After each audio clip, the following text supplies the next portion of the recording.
नमस्कार।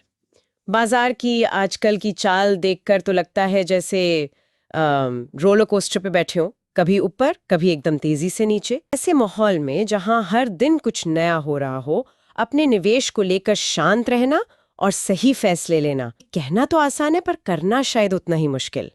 आज हम इसी चुनौती को थोड़ा समझने की कोशिश करेंगे। हमारा मकसद है गलतियों को समझना, इनकी तह तक जाना, ताकि आगे निवेश के सफर में हम सब ज्यादा सूझबूझ से फैसले ले सकें। बाजार में ये उतार चढ़ाव, ये वॉलेटिलिटी, ये कोई नई बात नहीं है। ये तो इसका स्वभाव है, मतलब ये तो होता ही रहेगा। असली सवाल ये है कि हम इस उतार चढ़ाव पर रिएक्ट कैसे करते हैं। हमारी प्रतिक्रिया ही तय करती है कि हम अपने लॉन्ग टर्म फाइनेंशियल गोल्स के पास जा रहे हैं या उनसे दूर। पहली गलती, और शायद सबसे आम, वो है कि जैसे ही बाजार थोड़ा गिरता है, लोग घबराकर अपने निवेश बेचने लगते हैं। पैनिक सेलिंग जिसे कहते हैं, कि ऐसा करने से वो अपने कागजी नुकसान को, मतलब जो सिर्फ दिख रहा था, उसे असली नुकसान में बदल देते हैं। पहली गिरावट पर ही भाग जाना इतना नुकसानदायक है। हाँ, देखिए, ये एक बहुत ही कॉमन रिएक्शन है। डर हावी हो जाता है, स्क्रीन लाल दिखती है तो अंदर एक बेचैनी होती है। ये स्वाभाविक है, नुकसान से बचना कौन नहीं चाहता। लेकिन निवेश में ना अक्सर भावनाएं गलत सलाह दी जाती हैं। जब आप बाजार गिरने पर बेचते हैं तो आप असल में उस घटी हुई कीमत पर बेच रहे हैं।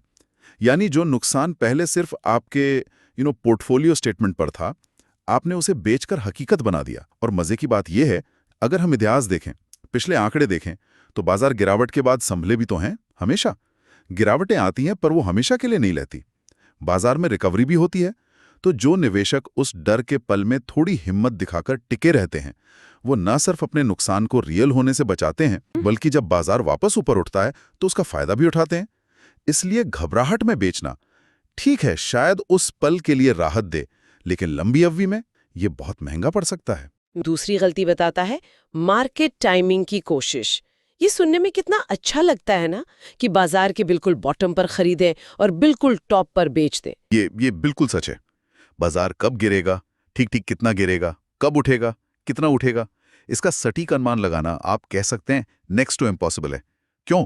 क्योंकि बाजार को चलाने वाले फैक्टर्स इतने सारे हैं और इतने जटिल। सोचिए, इकोनॉमी, सरकारी नीतियां, कंपनियों के रिजल्ट्स, दुनिया भर में क्या हो रहा है, पॉलिटिक्स, यहां तक कि हम सब निवेशकों का मूड, इन सब का बिल्कुल सही अंदाजा कौन लगा सकता है? कोई नहीं।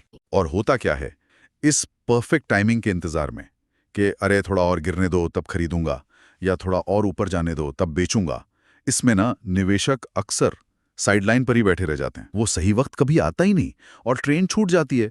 बल्कि कई बार तो देखा गया है कि बाजार के जो सबसे अच्छे दिन होते हैं ना, वो वही लोग मिस कर देते हैं जो टाइमिंग के चक्कर में बाहर बैठे थे। टाइमिंग द मार्केट से ज्यादा जरूरी है टाइम इन द मार्केट। तीसरी गलती पर आते हैं, एसेट एलोकेशन को नजरअंदाज करना।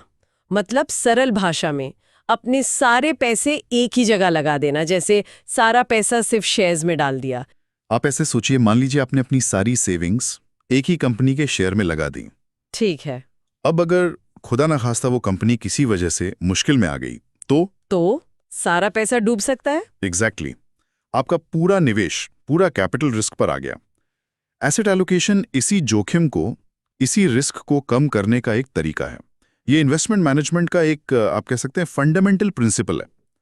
इसका मतलब है अपने कुल निवेश को सोच समझकर अलग अलग तरह की एसेट्स में बांटना। बॉन्ड या फिक्स डिपॉजिट जो कम रिस्की होते हैं, स्टेबल रिटर्न देते हैं, शायद थोड़ा सोना या रियल एस्टेट। देखिए, हर एसेट क्लास का ना अपना एक अलग मिजाज होता है। कोई तेज भागता है, कोई धीरे चलता है, कोई सेफ्टी देता है। लेख यही समझाता है कि जब शेयर बाजार गिर रहा हो सकता है उस समय बॉन्ड या सोना आपके पोर्टफोलियो को सहारा दे रहे हों। गिरेगा पर शायद उतना नहीं। से ही डाइवर्सिफिकेशन कहते हैं। एलोकेशन आपकी रिस्क लेने की कैपेसिटी और आपके गोल्स के हिसाब से पहले से तय होना चाहिए।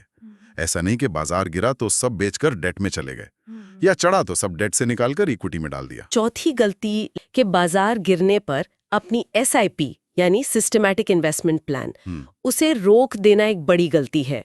जबकि आम तौर पर तो मन यही कहता है कि भाई जब सब कुछ गिर रहा है तो और पैसा क्यों डालना, रुक जाते हैं ना, जब मार्केट ठीक होगा तब देखेंगे। हाँ, ये रिएक्शन बहुत स्वाभाविक लगता है, बिल्कुल। लेकिन इन्वेस्टमेंट के लॉजिक के हिसाब से ये शायद उल्टा पड़ सकता है। देखिए, SIP का एक बहुत बड़ा फायदा है, जिसे कहते हैं रुपी कॉस्ट एवरेजिंग। इसे ऐसे समझिए, आप हर महीने एक फिक्स्ड अमाउंट, मान लीजिए 5,000 रुपए, किसी म्यूचुअल फंड में SIP के जरिए इन्वेस्ट करते हैं। ठीक है।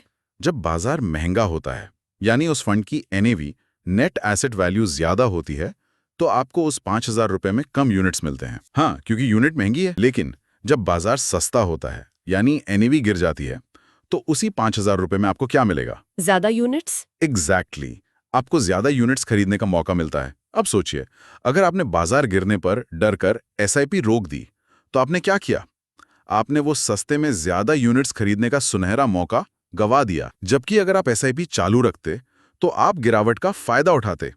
आपकी एवरेज खरीद कॉस्ट वो कम हो जाती, और जब बाजार वापस चढ़ता, तो ये जो सस्ते में खरीदी हुई ज्यादा यूनिट्स हैं, ये आपको ज्यादा फायदा देती। और एक और बात, SIP जारी रखने से वो जो कंपाउंडिंग की ताकत है ना, जी। वो भी बनी रहती है। SIP का मकसद ही यही है कि आप बाजार के उतार चढ़ाव की चिंता छोड़ दें और नियमित निवेश करते रहें।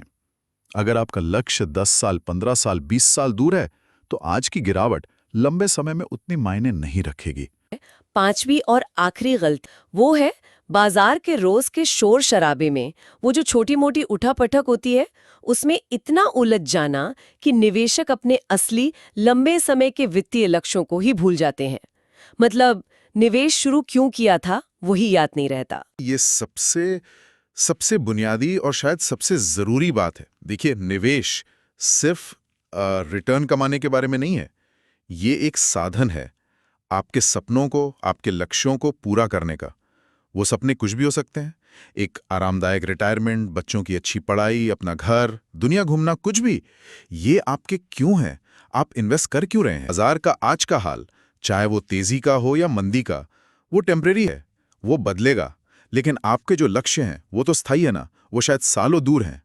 अगर आप रोज की न्यूज़ देखकर, मार्केट की टिक टिक देखकर घबरा जाते हैं, डर जाते हैं और अपने निवेश रोक देते हैं या जल्दबाजी में बेच देते हैं, तो आप अनजाने में अपने उन लंबे समय के लक्ष्यों को ही खतरे में डाल रहे हैं। आप अपनी रिटायरमेंट की प्लानिंग को या बच्चे की एजुकेशन के लिए जो फंड बना रहे थे, उसे पटरी से उतार सकते हैं कि अपने लक्ष्यों को अपना कंपास बनाइए। जब बाजार में तूफान जैसा लगे, तो अपने लक्ष्य रूपी ध्रुव तारे को देखकर दिशा तय कीजिए, ना कि लहरों के साथ बह जाइए।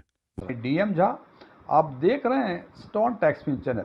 यदि इस वीडियो से आपको कोई नई जानकारी मिले या यह वीडियो अच्छा लगे, इसको लाइक करें, अपने फ्रेंड्स के साथ शेयर करें, कमेंट बॉक्स में जाकर यस लिखें। और यदि लगे कि इस रिपोर्ट में, इस वीडियो में ऐसी कोई नई जानकारी नहीं है जो आपको पहले से नहीं पता थी, या आपको यह वीडियो ही पसंद नहीं आया हो, तो कमेंट बॉक्स में जाके नो लिखें। और यदि आपकी रुचि बैंकिंग, इन्वेस्टमेंट, खासकर म्यूचुअल फंड इन्वेस्टमेंट और डायरेक्ट टैक्सेशन में है, और अभी तक आपने मेरे चैनल को सब्सक्राइब नहीं किया है, इसको सब्सक्राइब करें और ऑल बटन पे क्लिक करें, ताकि आपको मेरे सभी नए वीडियो की नोटिफिकेशन लगातार मिलती रहे। मैं जो ये प्रेरित करता हूँ कि कमेंट बॉक्स में जाके यस और नो लिखें, इसका एक ही उद्देश्य होता है कि जो वीडियो मैं अपने व्यूअर्स के लिए बनाया करता हूँ, वो उनके लिए उपयोगी हैं भी, उपयोगी नहीं हैं। ये वीडियो क्लोज करने के पहले मैं कुछ डिस्क्लेमर देना चाहता हूँ। फ्रेंड्स, मैं कोई म्यूचुअल फंड एडवाइज़र नहीं हूँ, मेरे पास MFI के कोई रजिस्ट्रेशन नंबर नहीं है, नहीं मैंने सेबी के कोई एग्ज़ाम पास किए हैं, नहीं मेरे ऑफलाइन या ऑनलाइन म्यूचुअल फंड इन्वेस्टमेंट पर कोई क्लासेस चला करते हैं। ओपन डोमेन में जो भी इंफॉर्मेशन अवेलेबल है, उस इंफॉर्मेशन के बेसिस पे मैं आम लोगों के लिए आम वीडियो बनाया करता हूँ। Thank you.